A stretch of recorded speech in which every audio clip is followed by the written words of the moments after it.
Friday the 13th Part 3 cast.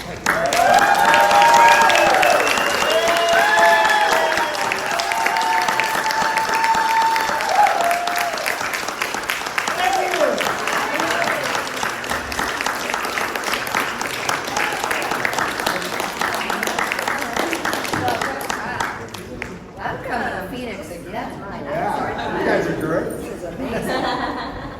Welcome to Days of the Dead Phoenix. First time we've done Phoenix. Pretty exciting. Yes. Yes. There is. Is everybody here from Phoenix? Locals, kind of? No, where are you from? Okay. Everybody from America somewhere? Yeah. Or Earth? We have a couple of first time convention goers over there. Right? Yeah, you can see the shocked look in their eyes. What did I do? So many average looking people. Except for those three in the back. Oh my God, that's a great shot. It's a great shot. It's a bit intimidating. Wait, don't move, you guys. Yeah, I actually want to take Get a little closer. Go together. Get a little closer together. Hey, Roy, go closer. There. There we go. Oh my God. I love it. That's awesome. That's amazing. Yeah. I took a picture, so if you kill me, I have you guys on the film. Okay, so first things first, I wanted to ask you guys an individual question about other things that you have done. Yes. And then we'll turn it out to the audience and let them have it, okay? Sounds good to me. All right, so I'm out of order here. Tracy. That's me. I'm gonna go camera him in a minute. But Legend of Lizzie Borden. That was really Oh my interesting. goodness, with Elizabeth Montgomery. Shook an axe and gave her mother 40 whacks. You guys know that? The Legend of Lizzie. So I was on Little House on the Prairie at the time. I was Christy Kennedy, and I was on the show for 2 years. And we just celebrated the 50th anniversary of Little House on the Prairie. And I was back on the set in Simi Valley for the first time in 50 years. I'm kind of digressing from your question. But I have to tell this one story. Fine. I had screen tested for the lead for Laura Ingalls for that role. And my mom had told me, I was probably 9 or 8, that it was just between me and Melissa Gilbert, who went on to play Laura Ingalls for 10 years. And I'm like, my mom exaggerates. There had to have been like 6 or 8 other girls up for the role, and I didn't get it, but they cast me as Christy Kennedy, and that was great. So I'm at this 50th anniversary, and Melissa Gilbert came up to me and said, Tracy, I hadn't seen her in decades. You know, I have the call sheet from the original screen test. Wow, that's a cool keepsake. And it was just you and me. And I was like, really? So my mom wasn't lying. This is true. And I looked at her and I said, can you imagine? Now, I went off to be a journalist for 30 years. I'm a college professor. I wouldn't have changed anything in my life. And plus, you didn't make a lot of money as a child actor then, so it's not like it set her up for life. I looked at her and I said, can you imagine how different my life would have been if I had gotten that role? And she looked at me and said, can you imagine how different, my life would have been, Melissa Gilbert, if it had been me instead of her? So just very, very crazy. But I was on that show for 2 years, and I got cast to play young Lizzie in Lizzie Borden with Elizabeth Montgomery from Bewitched, who played Lizzie. And because I was on Little House, they wanted me to have red hair because of Elizabeth Montgomery's hair had sort of awkward. But I couldn't dye my hair because I was under contract with Little House. So they put a red wig on me, and it didn't look very good. It didn't look very good.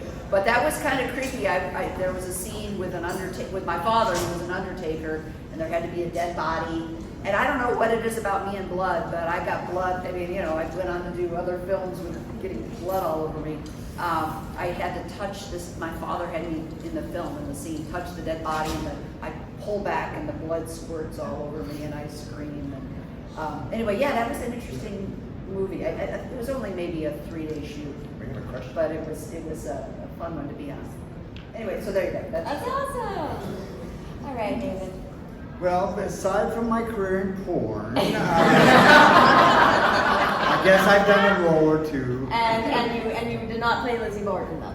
I did. That's what I'm known for. The Lizzie Borden of porn. So not only So the whole idea of 40 wax needs something.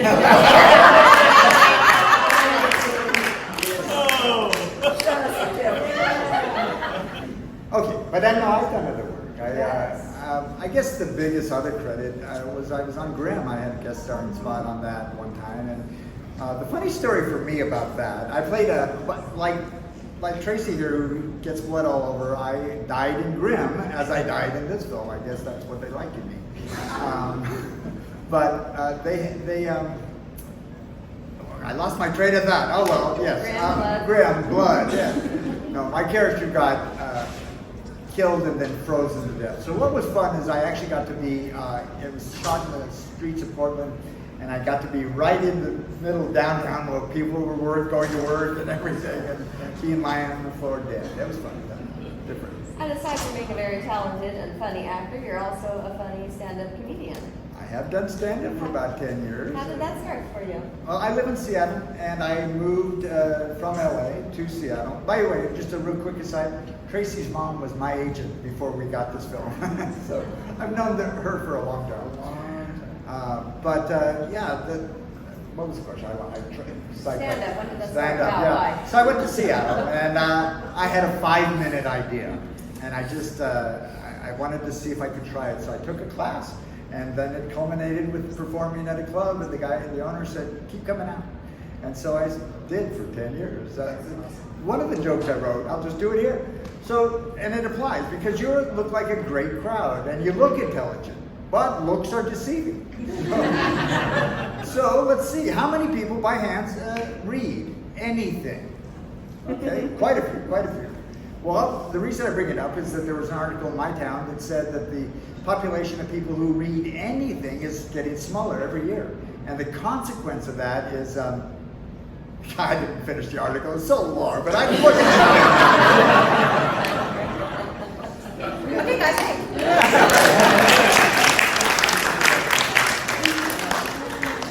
Paul, first of all, thank you guys both for being here. This is very exciting. So happy to have you, right? This is the first You guys, this is very special to us. It is. Yeah. Special to us too, because we know that we don't get to see you guys. Yeah. So it's very thrilling to have you here with us. You guys, along with another Friday alum, did a movie called The Bone Garden. Can you tell me about that? I've been contacted over the years by some young independent filmmakers, and so it's hard because some of them are legitimate and some of them you're not. So there's a guy named Mike Guttridge, a real passionate filmmaker, and Tracy and I were just talking about this movie, and there's a scene in it where I beat her up pretty bad, and I just told her just a minute before we walked in there that I don't show that movie to anybody. I don't want anybody ever to think that, oh my God, he's capable of being in that headspace.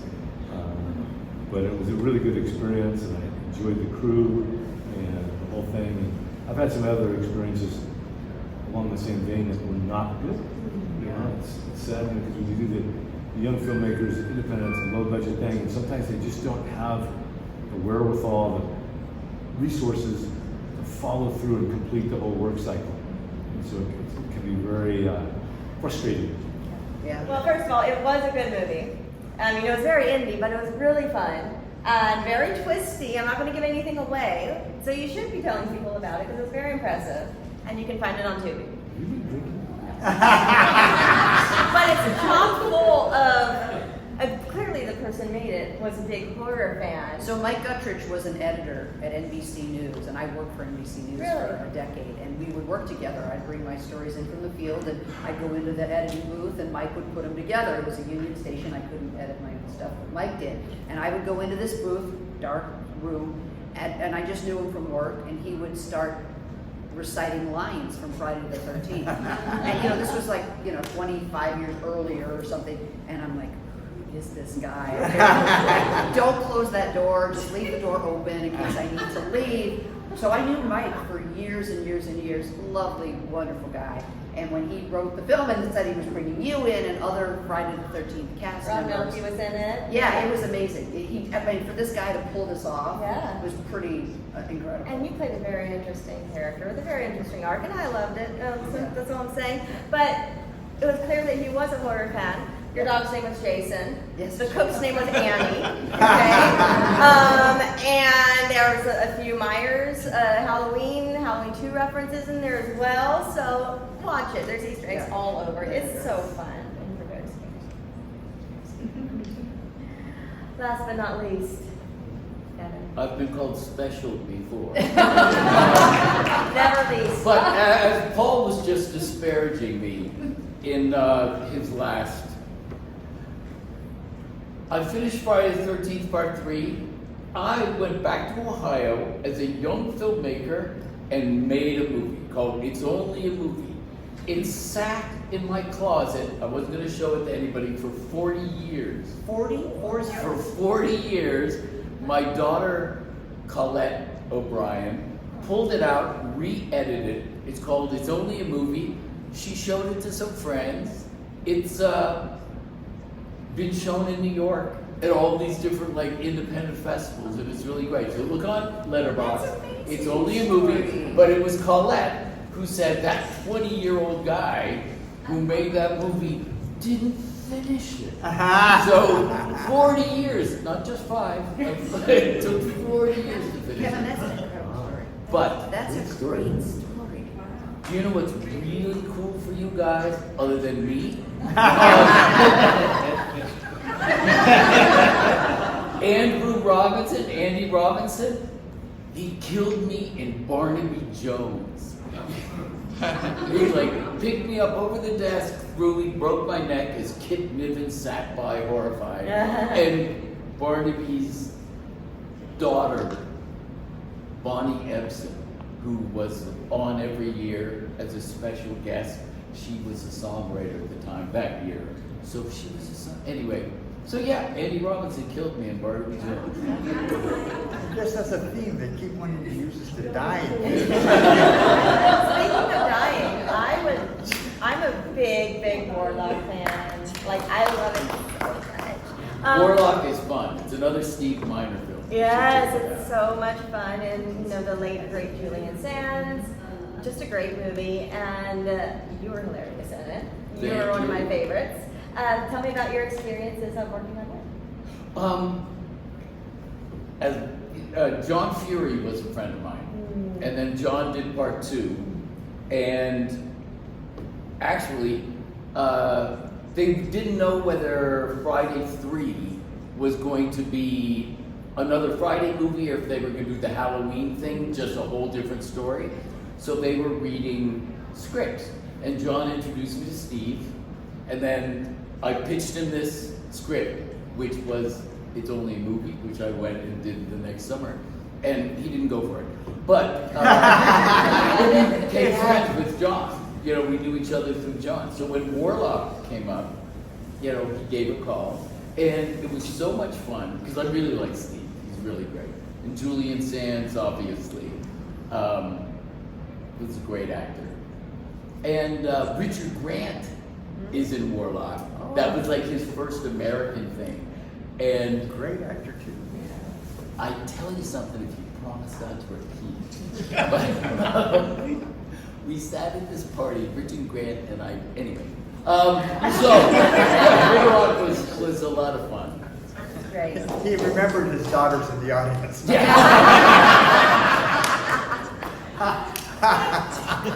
Do we have Richard any Grant audience is really her questions? father. She doesn't know. We'll get you in the back. How many different endings were there in Part 3? Oh, I don't know that we know. I maybe there. There was supposed to be, Larry Zerner is who Yeah. played Shelley, has more knowledge about the movie and the franchise of anyone. Encyclopedia. Yeah, he's the mayor of Part 3. But if he were here today, he would be able to answer that question. I think there were 2 endings, right? I mean, But if you all come up to Indianapolis in 8 days, Larry will be there. We can get this answer. yeah. As far as I know, there were 3 endings to the There you movie. go. Okay.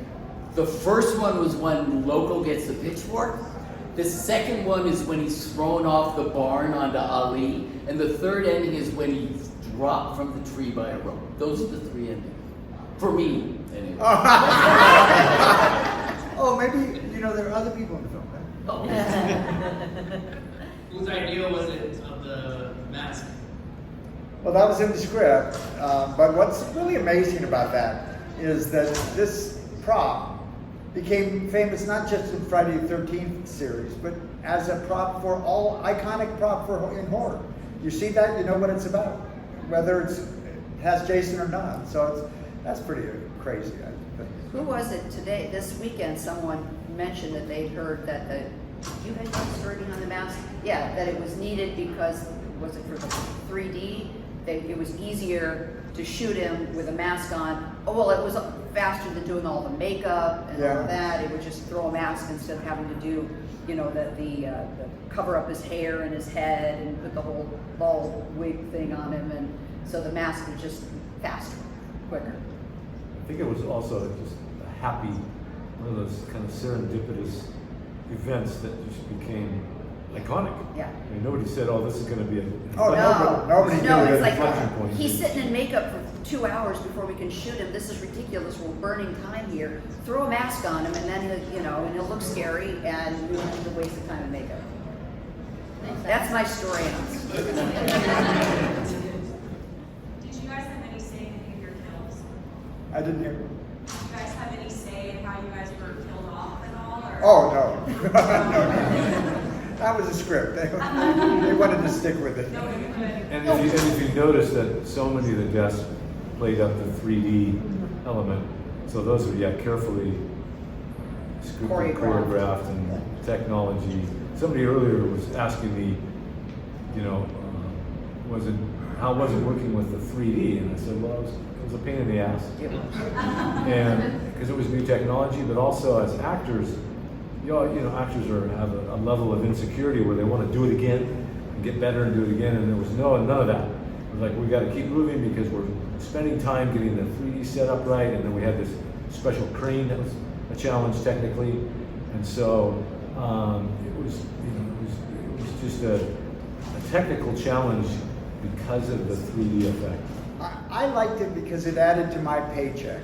Because there was a scene where Shelley's juggling with Jeffrey, and that scene in 3D took at least 5 days to get it right. So I got to come back to the set, never acted on those days, waiting around for them to get it right. More But money, really, more money. the star of the movie was the 3D. Yeah. It was. It was treated as the star of the movie. It was the 3D. That was it. The camera making that effect work.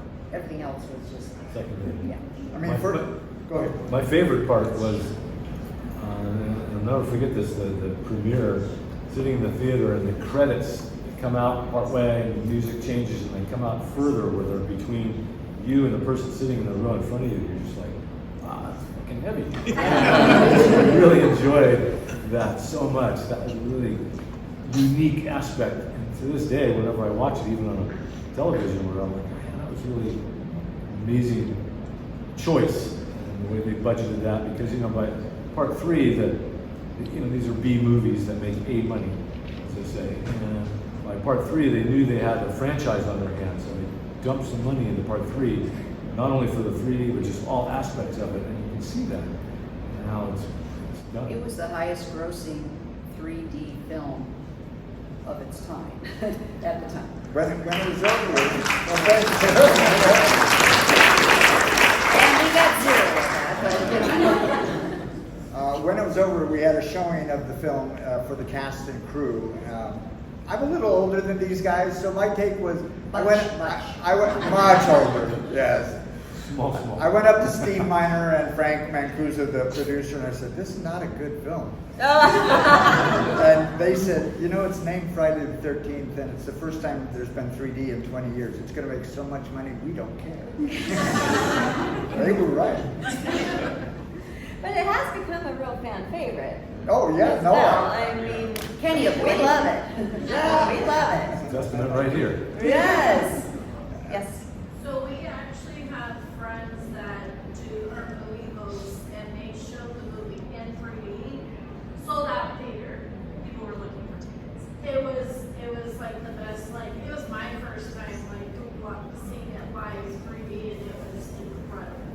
they do it at certain theaters, and if you ever get a chance, it's a different movie in 3D. It's just Don't miss that opportunity. or be sensible and miss that opportunity. Jason was raising his axe. Did he have a question? Raising his act. No, No, he's just waving. He's just threatening us over there. Okay, I'm just making sure. I don't want to ignore that one. Okay. Okay. You know, he does. This is Jason. Roy has a question. You can alternate any endings in the movie submitted. What ending would you change? I'm sorry. Would you ever alternate any of the endings that we've been in the movies? Well, we all would change it so that we survived and went on to do the next 6. Yeah. The sequel and the I sequel mean, after that. Yeah, that makes perfect sense to me. I see this Friday the 13th being a movie about a stoner. That's the story of the audience. Can I say one thing? We You already had did. no idea. Can I say 17th thing? We had no idea that this would be 40 years later so embraced, and we are grateful. Yeah. We are grateful. I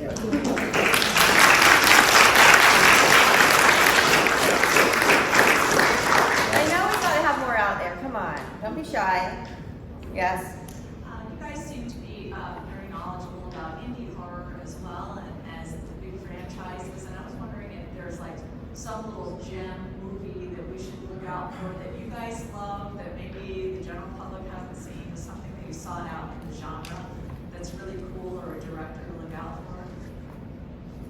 We learned from you guys. I learned everything from you guys. I can recommend a gem. It is not new, but if you've never seen Audrey Hepburn in Waiting Till Dark, that'll scare the hell out of you. Good movie. Well, it's funny you say that because I was telling someone earlier that when I went in to read for this part for Friday the 13th, kind of shortened it, but I came in and Frank Mancuso Jr. and Steve Miner, the director, were there. And they told me the day before, saying, when you come in, this guy's, he's not a city guy, he's a country guy.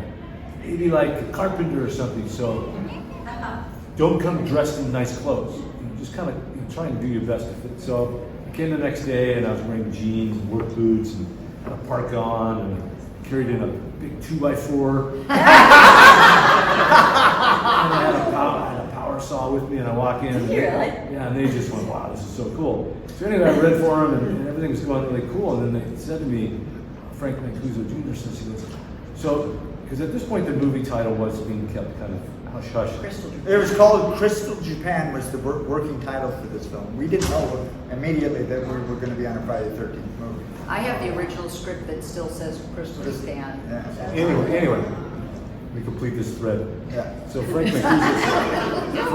Mancuso Jr. says to me, he goes, so this is Friday the 13th. What do you think of, Friday the 13th Part 1 or 2? I said, you know what? I don't like these kind of movies. They're not my kind of movie. I don't follow them. I don't watch them. And they look at each other and fuck. That's our luck. But honestly, I think they appreciated that I was being honest. Yeah, I really. wasn't trying to kiss up to them and say, oh yeah, this is my... So to answer your question, I've never seen any other horror film. So, I know that's shocking to you guys, but it's the truth. They're going to want their money back.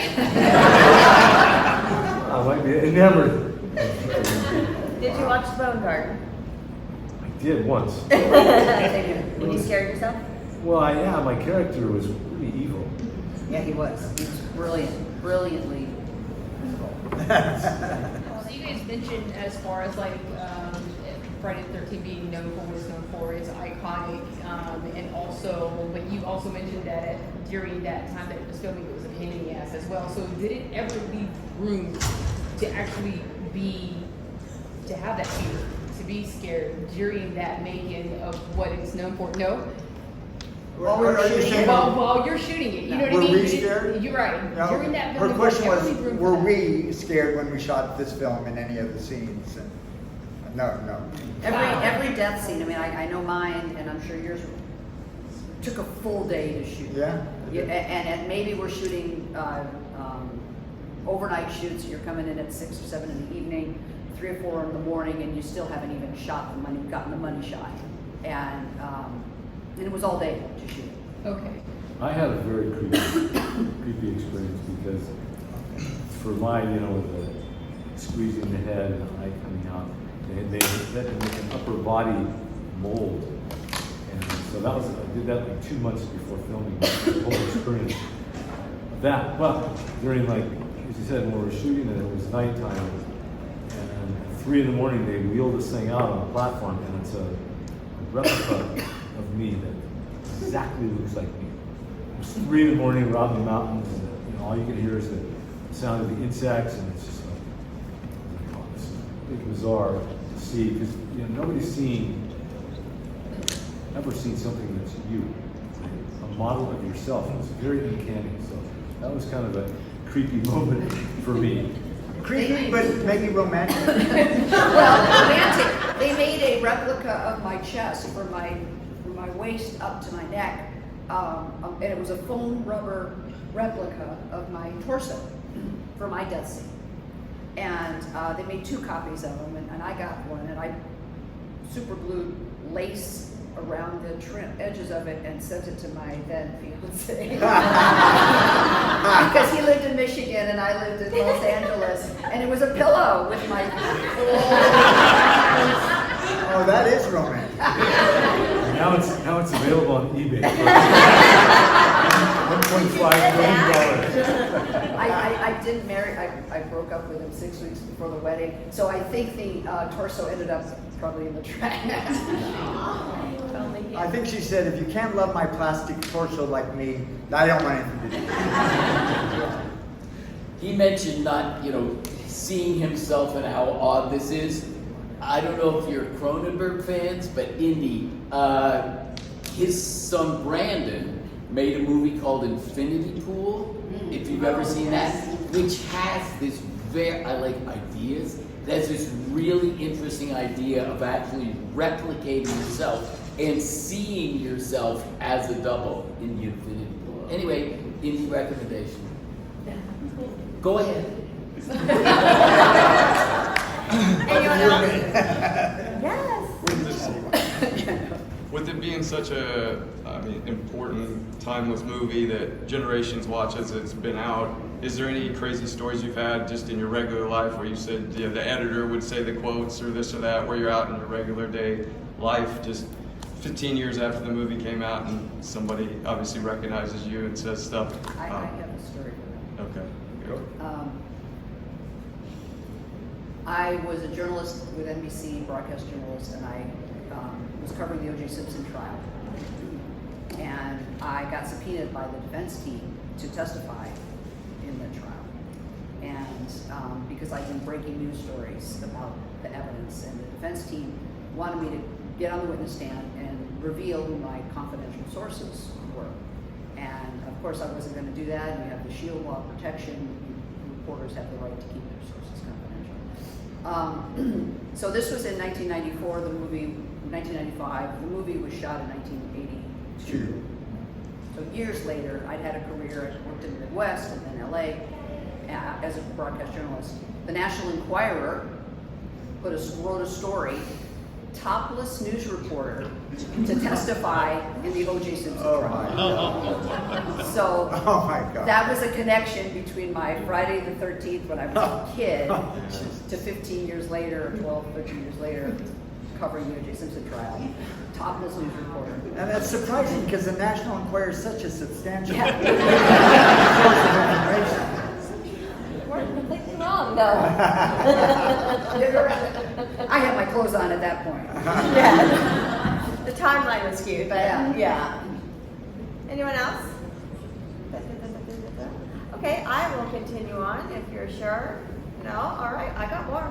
Okay. So, how long, being in 3D and it took so many more things to make a scene and make a death scene, how long did your death scenes take to shoot? I think based on what you were describing, Tracy, mine was really brief because one had a mannequin, that they were able to do, and so it was pretty straightforward. I think it's maybe 2-3 hours. Oh, okay. Yeah. Yeah, mine was a lot of fun because we had the whole build-up, you know, the approach to the barn. And then once I got into the barn, Steve said, "What do you want to do?" You know, it's okay, you know, so we'll do this, and like I did the like pop up out of the top, you know, because it was literally just the camera work, you know, with different layers as opposed to reaching out.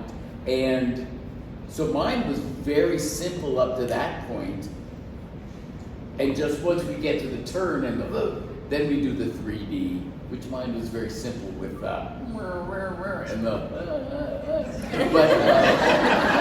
but it was fun. The actual technical part of the 3D for me was so simple. Also, it was the barn and it was during the day more or less. So they had more opportunities to have light, which is what the cinematographer kept saying. We need light.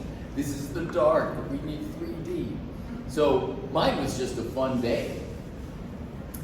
Mine took a whole day. It wasn't as complicated. I didn't have to have a body mold or anything like that. I am surprised though, because at the end of my scene, I go thrown into a fuse box, and my character gets burned, killed. But they melted my glasses. They burned this. My face had flailed skin on it, and they never showed it in the final show. Can't even say. The final film, it didn't end up there, and I thought, it's not like they avoided showing gore. I didn't quite get it, but it was real fun, and it took a long time because even though it was a simple death of being thrown into a fuse box, I had to jump off the springboard, so I had to really make it look right. And they did have a stunt coordinator that worked with me for about 4 hours on what was a pretty simple stunt. Yeah. But they wanted to make sure. And here's the funny part of that scene, and I told some of you, but not all. They tell me we're going to tape the fuse box with tape, and you just put your hand here. You should not be cut by it. It'll be okay. You should. And you should. And also when you do that, then turn away, and the fuses will go in the other direction. You won't be in any jeopardy. Then they said, everyone else, 30 feet away. Hooray! And everything worked out okay? No, I was burnt to death. And yet, here we are. I believe in reincarnation. There we go. About you, how was yours to shoot? Well, the biggest thing was the makeup and getting that prosthetic attached to my neck so that you didn't see the seam. And I sat from the torso down, was under the hammock. There was a hole in the hammock. So this was under, and then the fake part laid on top of the hammock, and it was attached to my shoulders. So my arms were out, my legs were under. That's weird. Yeah, and it took, hours in the makeup chair. That was the biggest thing, to get it done. And then they had to, run through it so that they only had 2 of these prosthetic chests, and once the reason why they needed to make this fake one is they wanted to be able to poke the knife up through the fake rubber neck. So there had to be some play between my chest and my real chest. Kevin Bacon style. Yeah. And anyway, so it was hours in the makeup chair, and then hours of lighting, and then run through because if they blew it, and if the knife poked through and it didn't bleed, or if it got stuck and didn't poke through, or whatever, and they destroyed basically the only 1 of 2 copies, then they were in trouble. So it was a long day. Only one day. Yeah, probably. How long does it take to get a cast like that? I don't know. That special effects guy just kept going. I am such a happy man. I was there for like 4 hours. No. It was quick. Like a mold. They just poured the stuff. They poured the plaster on you and then let it dry, and then from the concave, the mold, they poured the rubber in there and made the rubber. So it was quick. It was not. Anyone else at the moment? Yeah. This is kind of a funny question, but you guys were in the van heading. Louder. When you guys were in the van, heading to the house, what did you guys actually have to eat on the way? Oh, what did we eat? Yeah, because the cops were. Yeah, no, I know the scene. They used barley, which is really disgusting. Not good. The first time I had to smoke a joint in the film, it was made out of tobacco. I'm not a cigarette smoker. I can't do that. And yeah, the Cigarette smoking is disgusting. Pot smoking.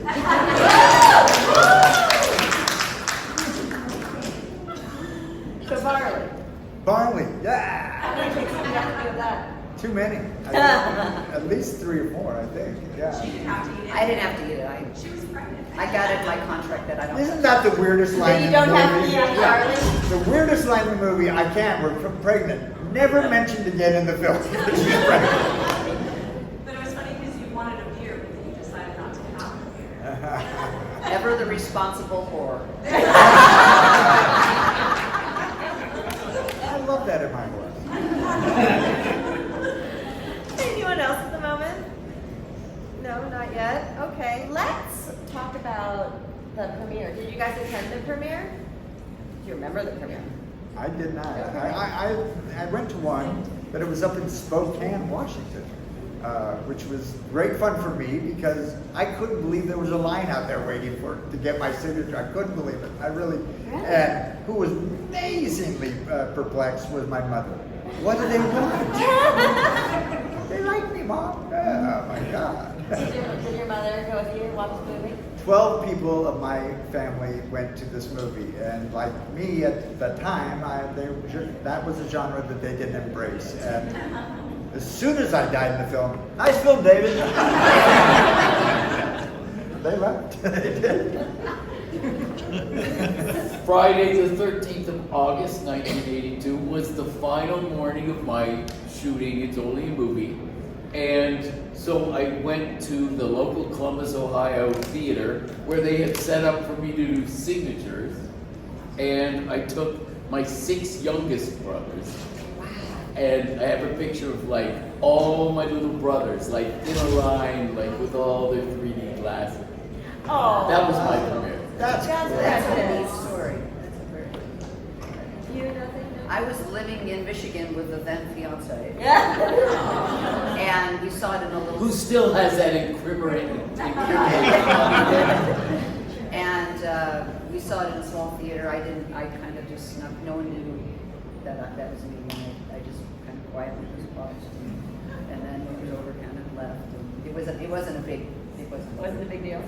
My sister overheard in the restroom at that theater these 2 young girls and said, "Do you know who he is?" "No, I don't know who he is." "Well, we better get his signature anyway. He could be famous." Did you attend any of the premieres? Do you have any memories from when it's released? In Westwood, in LA, the V night, the premiere. We have one person that attended. I have a bunch of my friends and family. We have a picture of like 40 people with glasses on, in the theater. Yeah, it was really exciting. Wow. That So, was a different era, right? Because it was about film and theaters and premieres and it was a different vibe. Westwood was where you'd see movies and where new movies would come in Los Angeles. Where they're talking about is right by the UCLA campus. It's a fairly wealthy set of retail stores and a nice big theater. Well, we didn't have multiplexes in the early 80s and mid 80s, we did, but not like we had in the No. 80s and 90s. And the new movie came out, it premiered in Westwood. So to have the screening in Westwood was pretty cool. what was the reaction of your friends and family that were there? Oh, everybody loved it. I mean, it's just, how can you not? It's just a fun thing. Did they have any reactions to your fantastic death scene with the eyeball? I like that. That's I did I too. don't know if my mom enjoyed that. Now, did I read online? Now, this is something I think I read a long time ago. Did you go on to become a chiropractor? Yes. So, of all of our characters in this movie, who has the most damage for you to fix? Chiropractically. I'm seeing David. I gave him trouble yesterday. He's already applying. I tried to help him out yesterday, and it was like trying to adjust a tree or something. I'm a very tightly wound. I mean, he's someone as young as him too. That was false praise, I think. The other thing that I don't know, some people don't know, is I live in the South Pacific. I live on a small island halfway between Fiji and Australia. It's called Vanuatu. I don't get to these often, so I made a trip. They Are don't, you- they don't have cons in Vanuatu? What would you be doing today, this weekend, on your island if you were not here, if you were home? What's your regular, I mean, he's on an island with a view of the ocean. He wakes up every morning. What would you be doing today? Well, if the weather and everything, the tide was right, maybe go snorkeling or diving or Yeah. surfing. Yeah. I still surf. Yeah. Yeah, it's an interesting lifestyle. Like going to, living in a place is so much different than visiting. You go on holiday to Hawaii or somewhere in the Caribbean or wherever, even down where I live. Going on holiday is a different experience versus living there. You need to deal with all the aspects and issues of a small country that's struggling, and the government's horrifically corrupt, and the culture is very different. The Melanesian culture is, they have hearts of gold, but they're just, it's crazy. And to go on there, it's an interesting experience. I think it's really good too, because I encourage everybody, if you ever have a desire, to just go for it. Because America is a different experience, and we tend to have this very isolated perspective on the world. When you get out and you meet all these people, like where I live, there's a lot of NGOs, non-governmental organizations like UNICEF, Red Cross, and blah, blah, blah. There's many of them. And so you get these people that have been all over the world. They've worked everywhere in the world, Africa, very interesting people that have a whole different perspective on life. And we tend to, as Americans, we have a very ethnocentric perspective on the world. So it's really fascinating to be in it. And then also right now with China trying to do the world domination thing, Vanuatu is kind of ground zero for that in that region. And it's just crazy to see it in real time happen. Anyway. So bring it down, sir. No, I got one more question. So, are you retired, or are you like the island dog? No, I still work. That's part-time. awesome. That's awesome. And I teach yoga. Oh, there you go. So you guys, David and I and Larry Zerner we do these conventions 2 or 3 a year maybe. For the last 5 or 6 years probably. Yeah, but we're like family. Kevin has been in a few. He's family, and we have so much fun. We can't wait to get together. It's like family getting together, and we've been begging Paul to join us for years. Super rare. And he's going back to his island. And if you haven't come and spoken to him and said hi and had a picture taken with him, you're missing an opportunity, because our manager, who we adore, has been hounding him for years. Please come, and he's here, and so we're thrilled to be able to spend time with him. And you're missing an opportunity if you don't go up at least and say hello to him. Absolutely right. He doesn't Absolutely get out. right. He doesn't get out the island. It's quite the journey to get here. Yeah. Have you had a great experience? What will you be back for? I had a tough Lie, Rick. I had a tough journey here as I kind of came here and started getting an intestinal thing happening. So it's just kind of like, whoa, I can't, and so, but no, it's been a great experience. Like I think we were alluding to this earlier that Friday the 13th fans, or horror fans in general, Friday the 13th fans in particular, you guys are an amazing group of people. You're absolute wackos, but you're so sweet and kind. This environment here is unlike anywhere in the world. I mean, you look around and the different types of people and just how they look and how they choose to express themselves and all that. I don't think you could find this anywhere in the world, and there's no judgment here. That's what I love about this group of people. I love it. That's a testament and a compliment to you, and so in that respect, it's just a joyful experience to be here and to be in an environment like this, because nowhere else in the world can you experience this, literally. And it's generational, you bring your children and then they bring their children, and I have 7, 18-year-old college students who come up to me and recite lines that I don't even remember because their mother and their grandmother took them to see the movies, and that's amazing too. This genre, the horror genre, is so unique in that you get generations after generations who are absolutely as loyal as you can find. I mean, 40 years ago, we never anticipated that there'd be this interest now. And it's just, and it happens because they pass on this interest to their children, and it's just fantastic. Keep doing it. Did you want to add to any of that, or just echoing it all? Echo. Yeah, someone just said grandchildren. How many are kids of horror fans or grandkids of horror fans? Wow. Mothers of horror There. fans. Yeah, like we got generations. Which is, My grandma got me hooked. see that? Yeah, and she had a house full of foster kids, and I was an only child until I was 13. And so I was always like wanting to hang out with her high school foster kids, right? 'Cause they were cool, right? and one day we rented Suspiria, and I'm like, ballet and witches, what? What? I was 8 years old. It was 1990, and I was like, all horror, all the time from then on. And your movie came not too soon after, so you were almost at the ground zero for me as well. You were So 8 years old in 1990? So was I. So was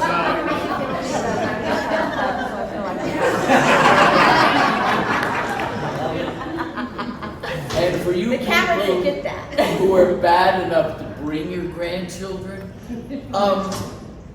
I actually was at one point a grandchild, and we read stories. Maybe not, David didn't read to the end of the story, as he told you, but they're the same stories. There was the boogeyman. Yeah. You know, this really just kind of echoes the same things that I grew up with the really dark Grimm's fairy tales, or Shock-Headed Peter, or all the horrible stories. It really is just kind of waving out from that. A little more graphic. I don't know. Good fairy tales there. Oh, yeah, Hansel and Gretel? Oh. You know, how many cannibal stories did we have as kids? Hansel and Gretel, right? Well, then they cut the heart out in Snow White. In a box, put in a box. Right. Like, my God. that was the gateway of horror right there, right? Yeah. Yeah. And the 3 Billy Goats Gruff and the pitchfork. Wait, was there a pitchfork in that story? Anyway. Fix it. It's a problem now. Yeah. Well, guys, please give it up for everyone, especially these kids.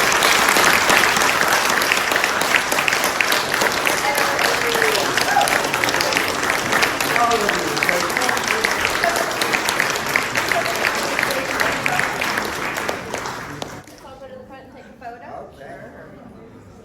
Taking the shortcut. Oh, Because there's 3 Jasons behind us. And you're going to take a photo of them with my camera. Come on down, everyone.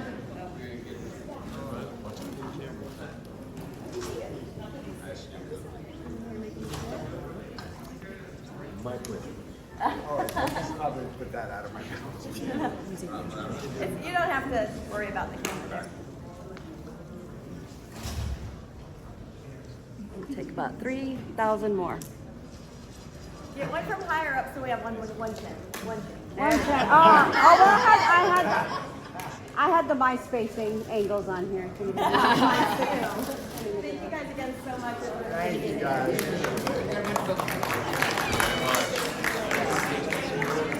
Do I like horror? Do I like horror? I think you can just get a picture.